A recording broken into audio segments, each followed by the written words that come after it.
In a world where power silences truth, one woman dares to write it. Disguised as a man, a gifted calligrapher infiltrates the Ottoman royal court and becomes the Sultan's most trusted voice. But when her secret unravels, ink turns to fire, loyalty turns to love, and the empire itself trembles between their hearts. The city of Constantinople woke like a painting brushed with gold. Dawn poured softly over domes and minarets, catching the breath of the Bosphorus, turning every ripple into molten light. In the markets, the air already smelled of cumin and dust, of sea salt and sweat. But beneath that waking hum of merchants and muezzins, a different sound lingered, paper brushing against wood, ink whispering onto parchment. The hand that moved across the page was steady, deliberate, and graceful, as if trained not just in letters but in secrecy. Her name was Leyla, though she had not spoken it aloud in months. On her small desk, in a narrow room, hidden behind her father's shuttered shop, the morning light fell across lines of ink so precise they looked printed rather than written. She traced the edges with her finger, a habit she'd had since childhood.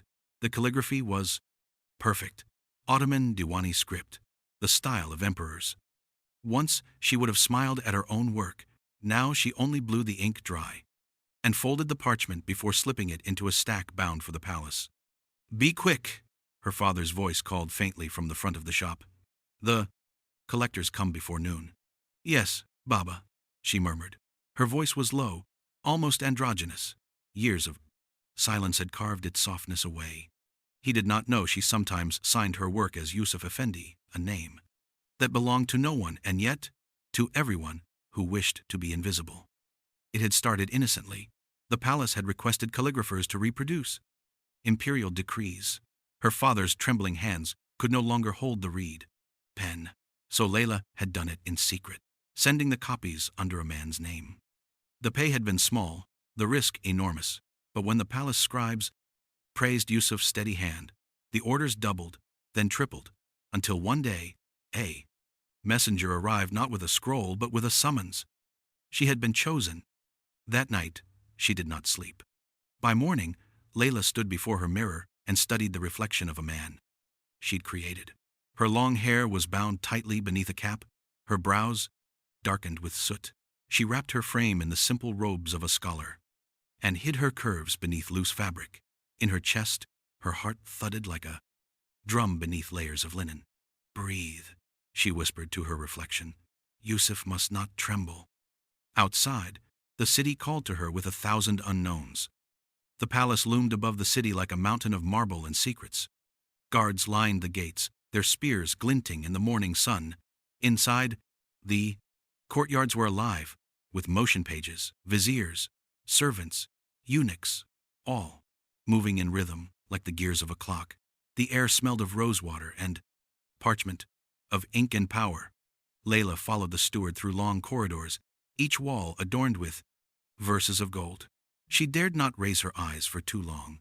At last, the steward stopped before a tall door inlaid with mother of pearl. "Wait here. The Sultan's advisor will see you." He disappeared inside, leaving her in silence. Leyla exhaled slowly, gripping the strap of her satchel. Every sound, the shuffle of her sandals, the whisper of her breath seemed too loud. From behind the door came the low murmur of voices, one smooth and commanding.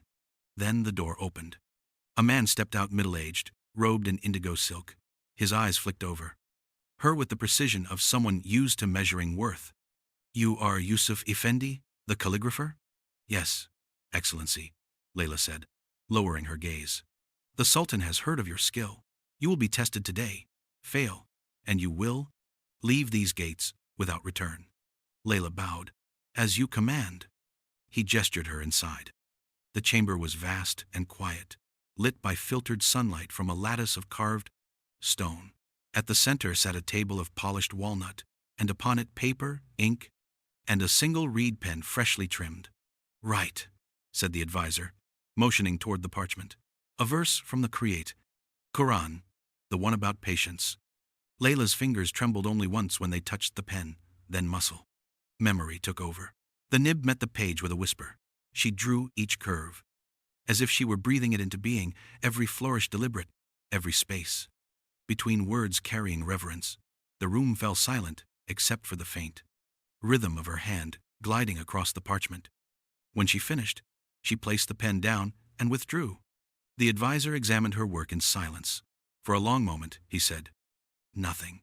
Then his expression shifted barely, but enough to tell her she had passed. He turned toward the inner doorway. "Your Majesty," he said softly. "He is as skilled as they say." Layla's heart froze. From the shadowed alcove, a figure stepped forward. The Sultan. She had never seen him before, not truly. Whispers said he was young, fierce-minded, and unpredictable. The kind of ruler poets feared and admired. In the same breath, now, he stood only a few paces away, his robe black as ink, his gaze sharp as the edge of a blade. There was no crown upon his head, only a simple turban. "So this is the calligrapher," he said. His voice carried calm authority, smooth as velvet, but heavy with unspoken weight. Leyla bowed so deeply she could see the reflection of her hands on the polished floor.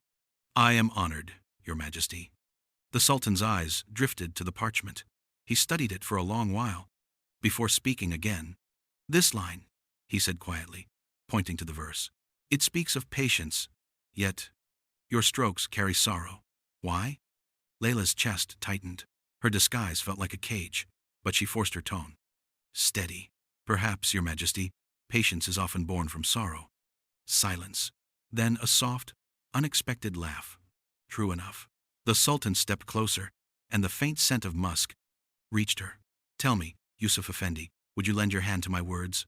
I have letters that require discretion and trust." Her throat dried. "If it pleases Your Majesty." He nodded. "Then you are my scribe, beginning today." The advisor bowed, and the Sultan turned toward the courtyard beyond the open lattice, where the call of prayer was beginning to rise. As he walked away, Layla's heart followed, half in awe, half in fear. By sunset, she had been shown to her quarters, a small chamber overlooking the inner gardens. A desk stood by the window, waiting. Outside, fountains whispered like secrets. Her first task came on a silver tray, a sealed chest containing letters and decrees. But among them, one bore no seal, only the Sultan's handwriting. She unfolded it carefully. "To be trusted is a heavier crown than gold. Let your ink speak for me, Yusuf Effendi, but let it never betray." She read the line over and over until the words blurred. Outside, the first lamps flickered to life across the palace. She dipped her pen in ink and began to write. That night, the Sultan passed through the courtyard, his steps echoing softly against the marble. Through the lattice, he glimpsed a figure bent over parchment, his new scribe, motionless but alive with thought. He paused, watching the way the candlelight brushed against the young man's face. There was something delicate in that concentration, something that didn't fit with the sharp, practiced stillness of a court scholar. But he said nothing, only turned away, leaving the faint trace of curiosity behind him. When dawn came again, the palace awoke with news. A war brewing at the proof empire's borders, and a treaty that needed words chosen as carefully as arrows. The Sultan summoned his new scribe. As Leyla entered the council chamber, she could feel the air thick with expectation. The Sultan stood before a map, his advisors clustered like shadows. "Yusuf Efendi," he said, motioning her forward, "write this as I speak." She unrolled her parchment, dipped her pen, and waited. His voice came low and measured, his words deliberate and dangerous. As he dictated, her hand moved across the page in perfect rhythm, capturing each syllable like a heartbeat. When he paused, she glanced up for only a moment and met his gaze. Something passed between them then, brief, wordless, but real enough to leave her trembling. That night, as she finished sealing the document, she felt a strange warmth in her chest, something that frightened her more than discovery itself. The Sultan's eyes, his voice, his quiet curiosity, they haunted her ink and her sleep alike. She reminded herself that she was a shadow, not a woman, a name borrowed from silence. And yet, as the wind lifted the curtains, carrying the scent of roses from the Ran courtyard. She whispered her true name again for the first time in months. Leyla. The word tasted both forbidden and alive. Morning in Topkapi was a painting of movement and silence, the rustle of silk, slippers, the quiet glide of servants through corridors scented with rose and smoke. Above the sound of fountains and distant prayer, the Sultan's private court stirred to life. He was already awake. The Sultan, known to the empire as Selim Khan, stood near the window, his gaze fixed on the gardens below. Light spilled over his face, softening the lines of command. He was not yet 30, and yet he carried centuries in his eyes, hazel flecked with amber, sharp enough to quiet a room. The poets described him as a man born between peace and war. His beauty was not the gentle kind of ballads. It was fierce, sculpted from discipline and dusk. His skin, bronze-toned, carried the faint trace of sun from his campaigns. His beard, trimmed close, framed lips that seldom smiled but often lingered in thought. A faint scar curved beneath his left eye, a souvenir from a youth spent proving himself worthy of the crown. But it was his stillness that unsettled people most. In a court of noise and display, the Sultan spoke little. He watched, and somehow that was louder. Behind him, a shadow approached the quiet, careful steps of his new scribe. Yusuf Efendi, to the world. Leyla, to herself. She paused at the threshold before bowing. The light caught her face, briefly fine-boned, symmetrical, and framed by the shadow of her scholars. Her lashes were long enough to cast faint crescents on her cheeks. Her mouth, though hidden behind composure, carried the softness of someone who still believed in beauty. Even dressed in the muted tones of a court scholar, there was something luminous about her, an elegance that didn't belong to the world of men. Her hands, ink-stained and slender, seemed crafted for tenderness rather than war or politics. When she moved, she did so like someone afraid of breaking the world's attention. The Sultan turned, his eyes catching hers before she could lower them. "You're early, Yusuf Effendi," he said. His tone was neutral, but there was an undertone of interest, as though curiosity had begun to root where duty once stood. "I wish to prepare your correspondence before the council gathers," she replied softly. "Diligence is a rare virtue." He gestured for her to sit near the low writing table. Leyla obeyed, unfolding her instruments with the precision of ritual. Reed pen, ink, parchment. When she wrote, the world narrowed to the curve of a letter. The Sultan watched the way her wrist moved, flexible, graceful, like a dancer's. "You write as if you're listening to music," he murmured. Leyla hesitated. "Perhaps, Your Majesty. Ink has its own rhythm." He smiled faintly. "And whose rhythm do you hear, I wonder, mine or yours?" Her pulse stuttered. She did not answer. Hours passed, the chamber filled with the faint scent of fresh ink and jasmine. As the Sultan dictated, his tone softened from command to conversation. They spoke little of politics, more of words, how the shape of a line could change, meaning how ink could hide truth as easily as it revealed it. And in that quiet exchange, something unspoken began to bloom. Selim found himself studying the young scribe too often, the tilt of his head when thinking, the way his lashes trembled when uncertain. Yusuf Effendi spoke with restraint, yet his silences seemed to hold entire poems. There was grace there, and loneliness. When the council bell rang in the distance, Selim sighed and rolled his shoulders, a soldier shedding his armor of formality. "You may go, Yusuf Effendi," he said, though the words came slower than usual. Leyla bowed, gathering her papers, but as she turned to leave, he added, quietly, "Your presence brings calm to this chamber. I had forgotten what silence could feel like when it is kind." She froze, uncertain whether it was a compliment or confession. When she finally looked back, his eyes had already shifted toward the gardens, his expression unreadable. Days melted into weeks. Word spread through the palace that the Sultan's new scribe rarely left his side. Together they worked by candlelight, drafting treaties, poems, letters, meant for the empire's farthest borders. And though their closeness invited whispers, none dared speak them aloud. For Leyla, every hour near him was a dangerous gift. The more she learned of his mind, the quiet melancholy behind his authority, the mask of Yusuf began to feel like a prison. At night, alone in her chamber, she would remove the scholar's cap and release her hair, long and dark as ink itself. Sometimes she would touch her reflection in the mirror, as if searching for the woman who used to dream of freedom. She had not meant to fall in love with the man she served, but love, she realized, does not ask permission. It simply writes itself into the spaces silence leaves behind. One evening, the Sultan dismissed his guards early. He had been restless all day, distracted even as the viziers droned on about trade routes and taxes. When the chambers emptied, he called softly, "Yusuf Efendi." Leyla entered, her scrolls clutched against her chest. "Walk with me," he said. They moved through the inner gardens, the air cool and perfumed with orange blossoms. Lanterns glowed along the marble paths like captive stars. "Do you ever tire of words?" he asked suddenly. She smiled faintly. "Never of words, Majesty, only of the truths they hide." He stopped, turning to face her fully.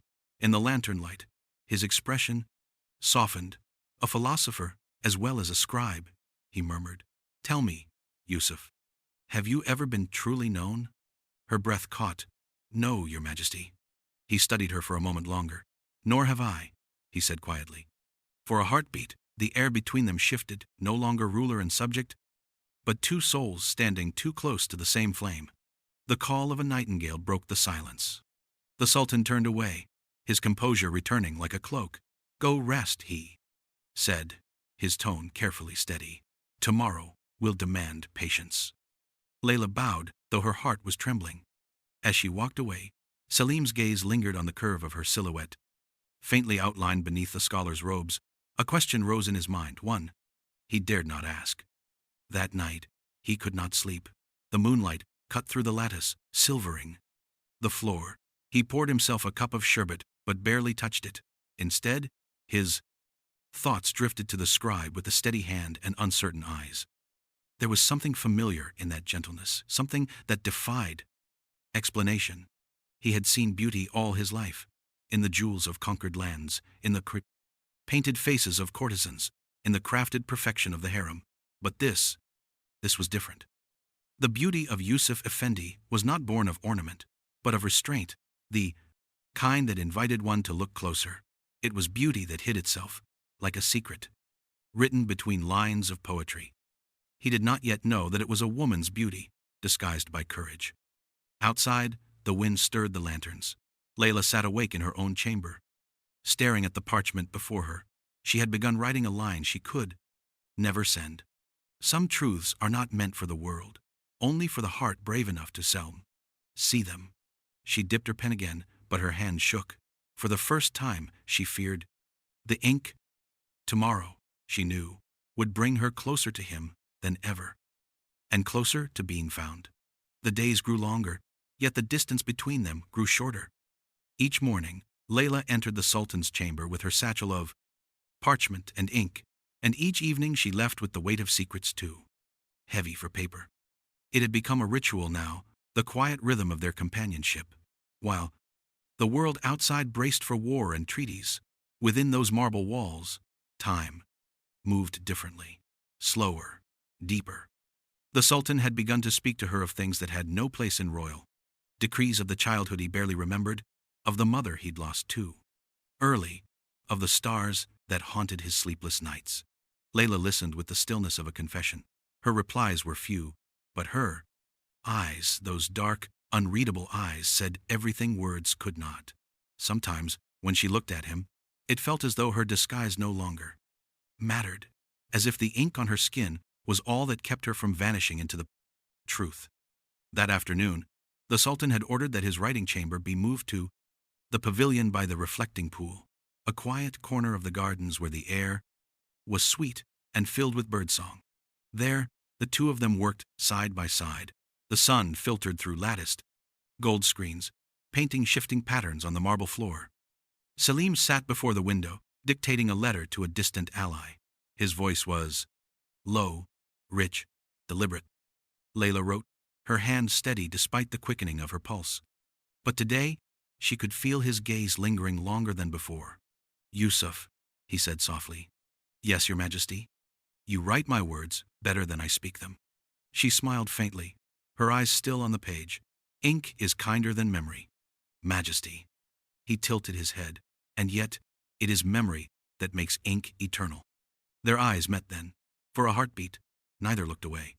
The wind shifted, carrying the scent of jasmine between them. Later that day, a breeze swept across the courtyard and blew one of her parchment sheets into the pool. Before the guards could react, Leyla stepped forward instinctively, her robe catching the light, and reached down to rescue. The fabric of her sleeve slipped slightly from her wrist, revealing a glimpse of skin far too delicate for a man's hand. The Sultan's eyes caught it. A pause, a breath, the world stilled.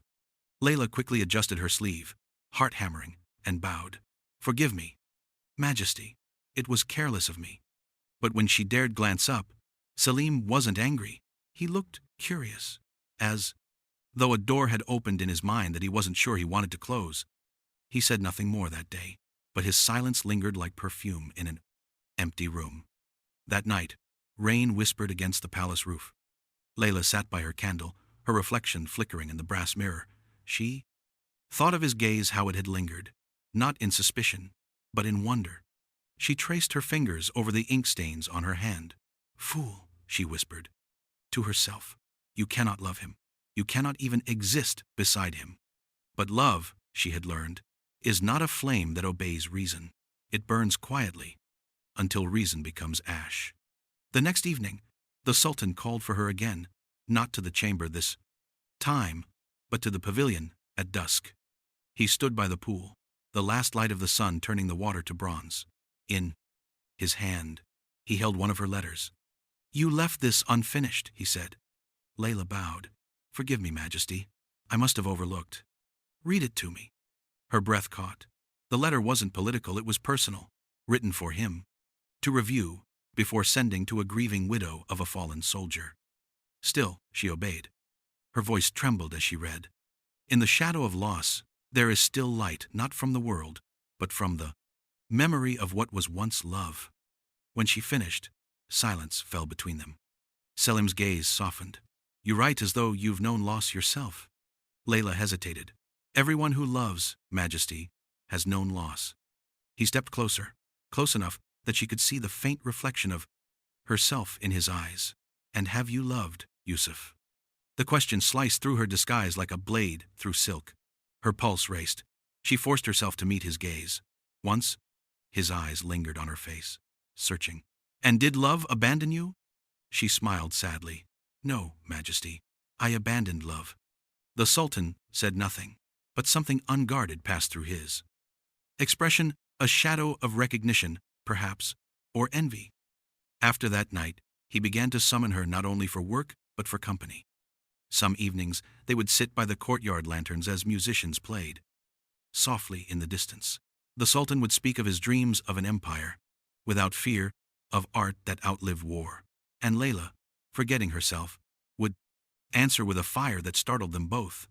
He began to notice her hands again, the way her fingers curved around the pen, the faint tremor that came when she was moved by words.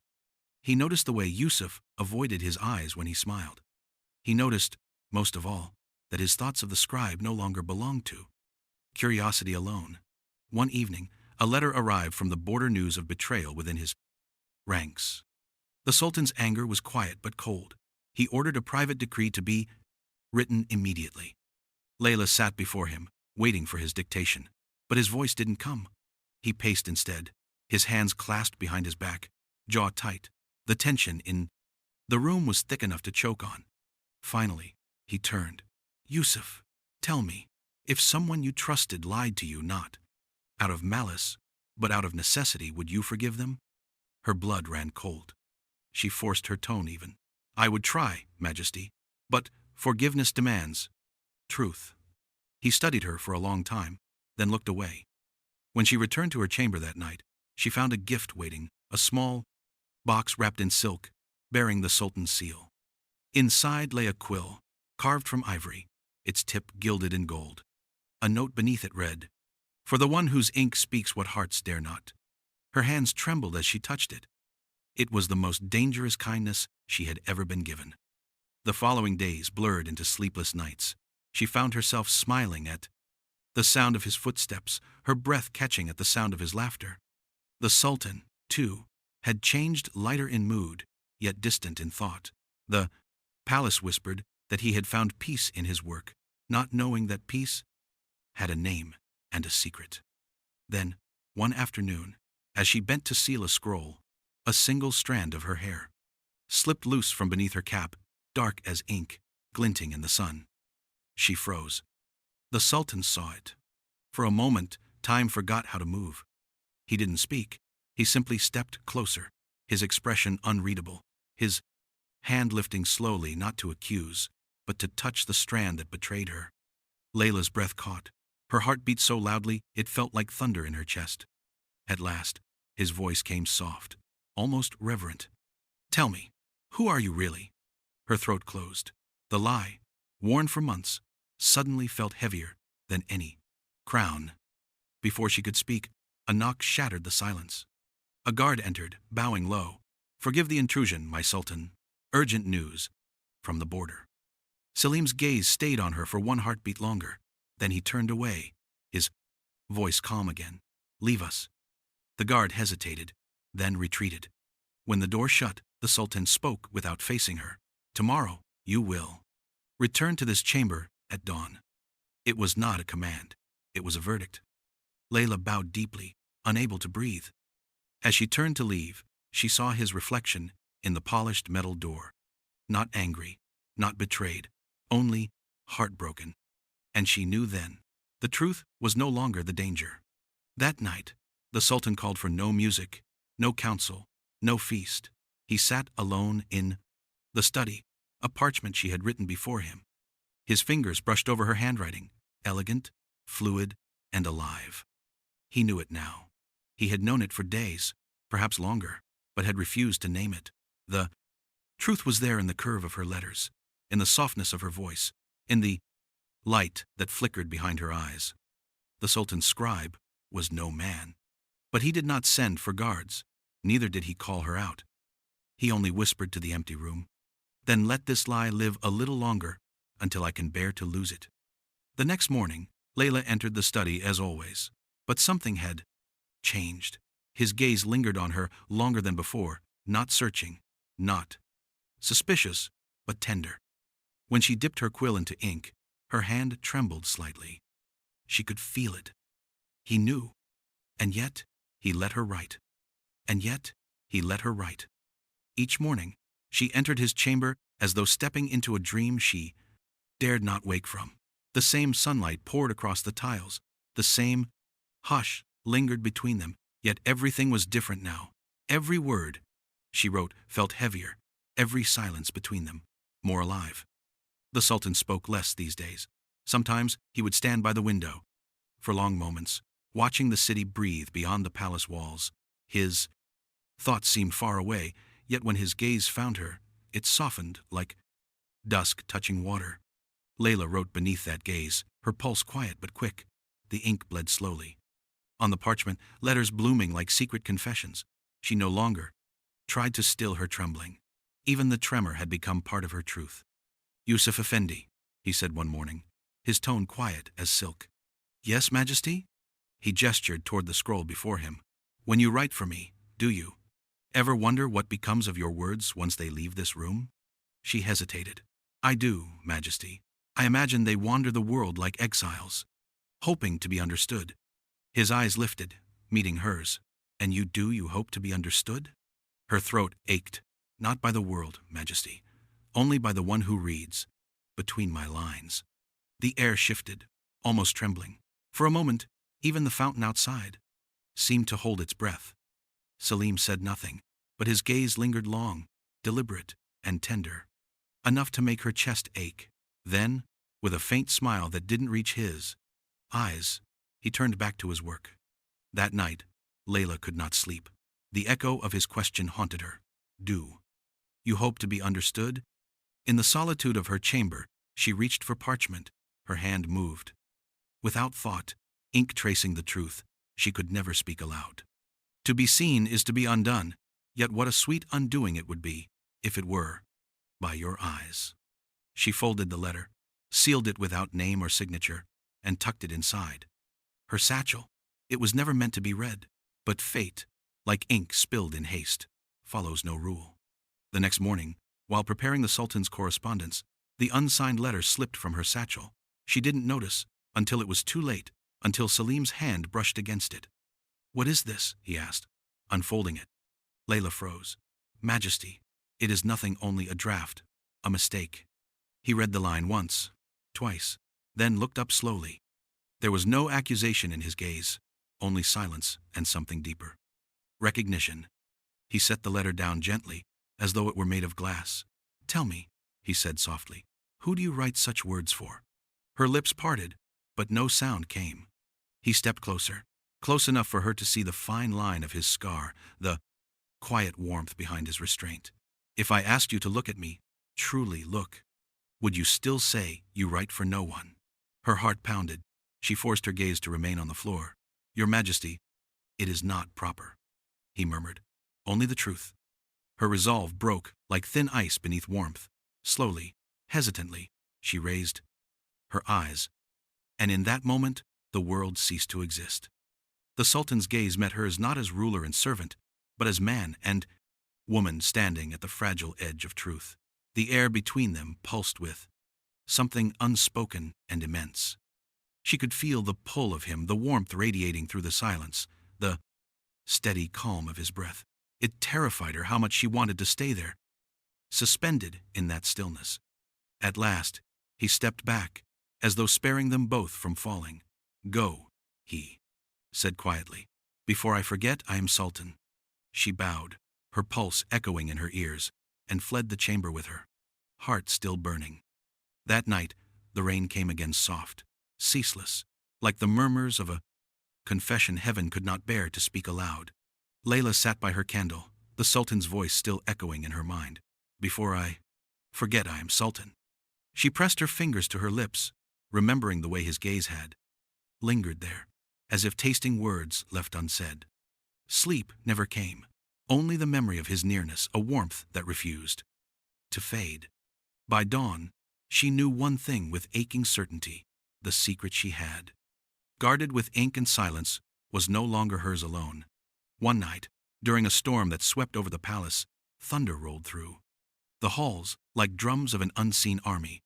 The Sultan, restless, rose from his chamber and found himself once again drawn to the library. She was there, alone, always there. The stormlight flickered against her face, painting it in shades of gold and shadow. When he entered, she stood abruptly, startled. "My Sultan." "Stay," he said. "I did not come as a sultan tonight." Her breath caught. He took a step closer. "May I see what you write when no one is watching?" She hesitated, then handed him a parchment, her pulse visible in her throat. He read it silently. It was a poem, unfinished, fragile, raw. "And if the wind dares whisper my name, let it be a secret between sky and sand." He looked up at her. "This is not duty." "No," she said softly. "It is everything I am forbidden to say." Their eyes held.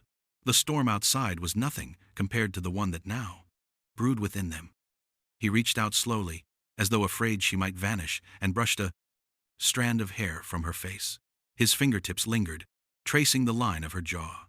"Then say it," he murmured. Her lips parted, but no sound came, only her breath, trembling. He leaned closer, and for the first time, the space between ruler and scribe dissolved. His hand cupped her cheek, and though their lips never fully met, the nearness of it, the heat, the ache, the restraint was a kiss in itself.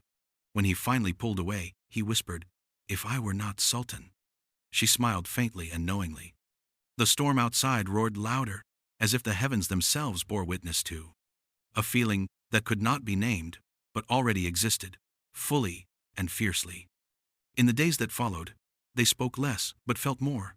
Every glance became a confession, every silence a vow. The court began to notice his distraction, his sudden fondness for poetry, his absences during council, yet none dared question. At night, he would find her letters beneath the inkstone on his desk letters, unsigned, unaddressed, yet unmistakably hers.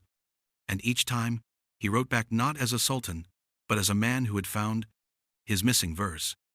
But one evening, something shifted. He found her in the courtyard, beneath the moonlight, her shawl silver in the breeze. "You should not be here," she whispered. "Then where should I be?" he asked quietly. "In a palace full of marble and emptiness?" She turned to him, eyes glistening. "You have everything." "I have everything but peace," he said. "And you write it into being." He reached for her hand, this time not with hesitation but with quiet certainty. Their fingers entwined, trembling, warm. The moon hung above them like an ancient witness. The air thickened with longing too pure to be denied. When he finally drew her into his arms, it was not a claiming, it was a surrender. The world outside blurred, the sound of fountains faded, only the rhythm of two hearts remained. The kiss that followed was not of passion alone, it was recognition, reunion, a group. 1,000 unsent letters, finding their words at last. And from that night on, neither the Sultan nor the scribe could return to the world as it had been. Their love became a language of glances and half-written words, of brushes that lingered too long, of poems left unfinished on purpose, because some things were too sacred to end. Days turned to weeks, and still their secret endured, woven in glances, hidden beneath ink and parchment. The palace, vast and echoing, became a cocoon for their unspoken vows. The courtiers saw only what they wished to see: a sultan devoted to art, a scribe loyal to her craft. But in the spaces between words, love lived. It began in small gestures. A jasmine flower left near her writing desk, its fragrance lingering like memory. A folded note slipped beneath the edge of her scroll, written in the sultan's own hand. "Your silence is louder than any poem I've ever known." And she would answer, "Then let me write you silence." They no longer needed to speak. Every glance became a verse, every shared breath a stanza. One afternoon, when the sun was low and the garden shimmered in a haze of gold, the Sultan dismissed his attendants and called for her to meet him under the olive trees. She came quietly, her robe light as breath, her hair unbound for the first time. The wind played with its strands, and he wondered if the wind, too, was now his rival. "You summoned me, my Sultan?"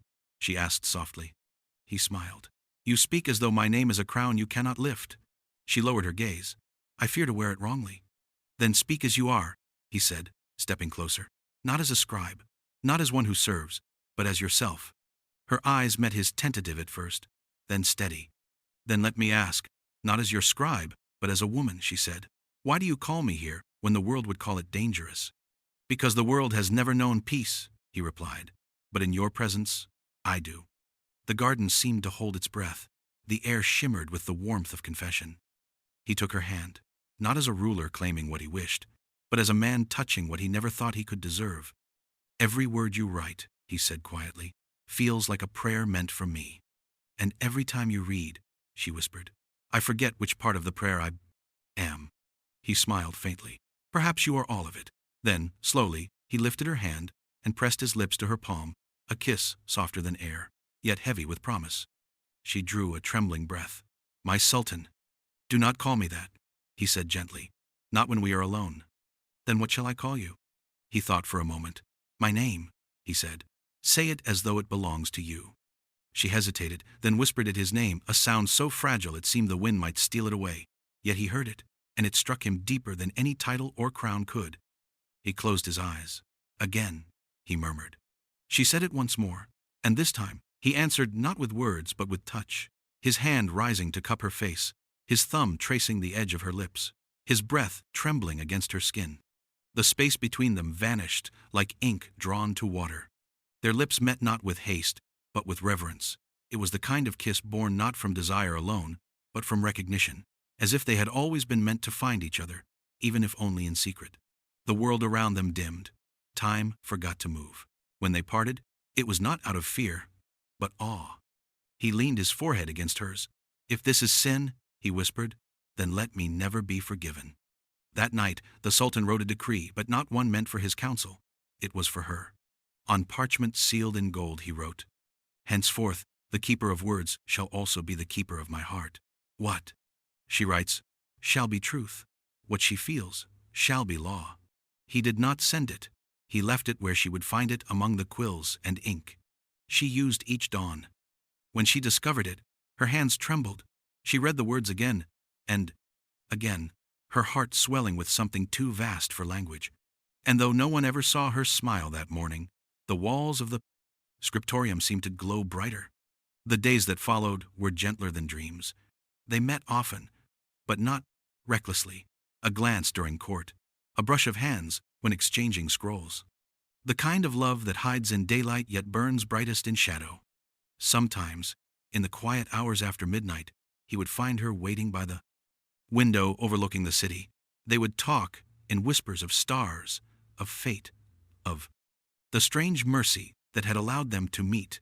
Once, when the moon was a perfect silver disk above the palace, he brought for her to the hidden courtyard few knew existed, a place of lilies and stone. Fountains, said to be built by the first sultan for his beloved. "This is where I come when I wish to remember who I was before the crown," he said. "And who were you?" she asked. He smiled softly, a man who believed love was a myth written for others. "And now?" He took her hand and placed it against his chest. "Now, I believe again." That night, beneath the moonlight and the hush of water, their love unfolded wordless, sacred, and true. He traced poetry across her skin with his fingertips, lines that would never be written yet would live forever in memory. She answered with silence, the kind that spoke louder than speech. It was not a night of passion, but of communion, a promise sealed, not by ink, but by heartbeat. When dawn came, she lay against him, her head resting where his pulse beat, steady beneath her ear. "Will this last?" she asked softly. He brushed a kiss to her hair, "As long as we remember it did." From then on, the courtyard became their place, a hidden sanctuary where duty dared not enter. They met there often, cloaked in moonlight and secrecy. And one night, he came bearing a gift. A slender band of gold, plain but for the inscription inside, written in stars. Her eyes widened. "What is this?" "A promise," he said. "Not one the world will see, but one we will know." He slid the ring onto her finger. "No court, no priest, no scroll shall declare it. Yet before the heavens, you are mine, and I yours." She looked at him through tears. "Then this is our wedding?" He smiled. "Yes, a wedding of souls, not ceremony, of truth, not title." And so, beneath the starlit veil of night, they pledged themselves not in vows, spoken aloud, but in the silent knowing between two hearts that had already chosen. The fountains sang their hymn, the stars bore witness, and for once the world felt perfectly still. In the days that followed, she carried on her work as before, copying edicts, transcribing poetry, but her heart was no longer her own. He, too, ruled as he always had, but softer now, kinder, as though love itself had tempered his throne. And every night they returned to their hidden world, to the courtyard of lilies, where the air remembered their whispers, and the earth held the echo of their promises. Their love did not seek to conquer, it sought only to exist. And that, perhaps, was its most royal act of all. He didn't want her to be part of his harem. He didn't want to share her laughter with the court, or watch her beauty become another ornament in the empire's collection. He wanted her all to himself, at least for a short while. So he built her a garden. A small, quiet place at the edge of the palace, hidden by cypress trees, guarded by silence. No servants came there unless summoned. It was their world, their breath between the duties of 1,000 eyes. Each afternoon, he would leave his throne and find her there, seated by the fountain, sunlight dancing in her hair. Sometimes she read to him soft, lyrical stories of kingdoms and lovers lost to time. Other times they said nothing at all, speaking only through touches, his hand brushing hers, her fingers tracing the edge of his robe. To her, he was not the sultan, not the man whose word could move armies, but simply the one who listened when she spoke, who smiled when she smiled. And to him, she was not a scribe anymore. She was the line between his loneliness and his peace. But love, even when hidden, leaves its scent on the wind. The court began to whisper. Ministers noticed the sultan's absence during long councils, The harem grew restless, jealous of the woman who had stolen the moonlight from their chambers. Still, he said nothing. Still, he went to her garden. One evening, as dusk brushed the walls in amber light, he found her waiting. Her shawl wrapped loosely around her shoulders, her eyes soft with worry. "My Sultan," she began carefully, "the court grows restless. They speak of your favor, of me." He stepped closer, his expression unreadable. "Let them speak. Their tongues cannot touch what is sacred." "But they will not stop," she whispered, "and I fear for you." "For me?" He smiled faintly. "Or for us?" She looked down. "Both." He reached for her hand. "Then let us give them something true to speak of." The next morning, the entire court gathered, expecting a decree of war or alliance. Instead, the Sultan rose from his throne, the sun gilding the edges of his robe, and said calmly, "The woman who writes my words shall henceforth share my name." Gasps rippled through the hall.